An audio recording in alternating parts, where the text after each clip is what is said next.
مجھے ہمیشہ اس بات کا افسوس رہے گا کہ جب مغرب نے میری شاعری پر مجھے ادب کے عالمی انعام کا مستحق قرار دیا تب آپ کو میری قدر یاد آئی۔ اگر مغرب مجھے عظیم شاعر نہیں مانتا تو آپ بھی مجھ پر فخر نہ کرتے۔ اگر بل گیٹس عرفہ کو نہ بلا لیتا تو شاید ہم بھی ذکر ہی نہ کرتے اس کا، ہم بھی ذکر ہی پتہ کی بات جی ذکر ہی نہ کرتے۔ بالکل۔ تو عرفہ کریم کی قدر بھی ہمارے حکمرانوں کو بل گیٹس کے بیانات کے بعد ہی ہوئی ہے، مگر عرفہ کریم کا دل اور ظرف ٹیگور سے کہیں زیادہ وسیع تھا۔ جب 9 برس کی عمر میں اسے دنیا کا سب سے کم عمر مائکروسافٹ سرٹیفائڈ پروفیشنل مانا گیا اور کمپیوٹر کی دنیا کی سب سے بڑا نام تھا بل گیٹس نے اسے حیرت کے ساتھ سند دی اور میڈل پہنایا، تو اس نے ایسا کچھ نہیں کہا جس سے ملک کی بے عزتی ہوتی ہے۔ ٹیگور نہیں تھی وہ، ٹیگور نہیں تھی وہ، بہت بڑا فرق ہے، ٹیگور نہیں تھی۔ کیا بات۔ وہ اگر چاہتی تو ہمارے ضمیر کو جھنجھوڑ سکتی تھی، مگر وہ ہر بیٹی کی طرح بہت اچھی اور بے حد مہذب تھی، اور اس موقع پر اس نے اپنے ملک کی برائیاں نہیں کی بلکہ فخر سے کہا کہ میں اس قوم کی بیٹی ہوں جو ترقی پذیر ہے، اور انشاءاللہ دنیا میں ایک دن میں اسی ملک کے نام سے پہچانی جاؤں گی۔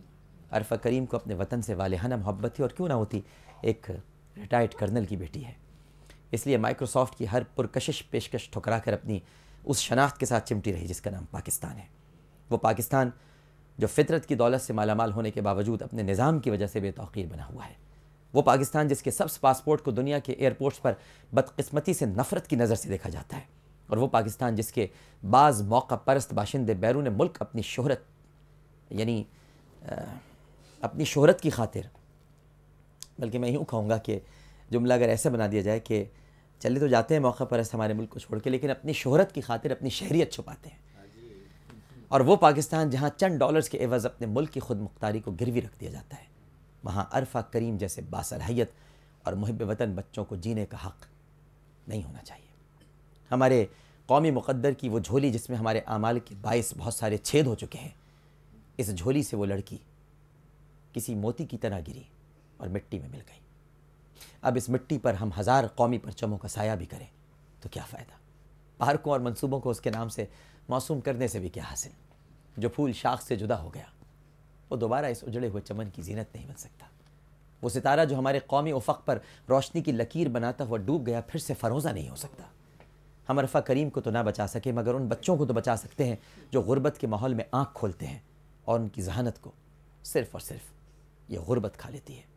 ہم اور کچھ نہیں کر سکتے تو کم از کم میں ضرور کروں گا، اللہ اگر مجھے یہ موقع عطا فرمائے اور میری اس دعا کو قبول کرے کہ میں عبدالستار ایدھی صاحب کے ساتھ مل کر ایک عوام کی ایئر ایمبولینس، ضرور ایک عوامی ایئر ایمبولینس جس میں آصف زرداری صاحب کی طرح ساری سہولتیں موجود ہوں، وینٹیلیٹر بھی ہو اور بھی ساری چیزیں ہوں، تاکہ غریب جا سکے اس ایئر ایمبولینس میں۔ اور حکمرانوں کے لیے تو منگائی جاتی ہے، لیکن ہم اپنی ایئر ایمبولینس خود بنائیں۔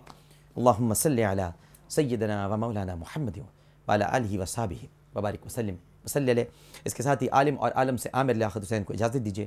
پروگرام پیش کرتے ہوئے کوئی غلطی، کوئی سہف تو اپنے رب کے حضور معافی کا خواستگار اور توبہ کا طلبگار ہوں، اس اپنے پن کے ساتھ کہ اپنا بہت خیال رکھیے گا۔ اللہ حافظ۔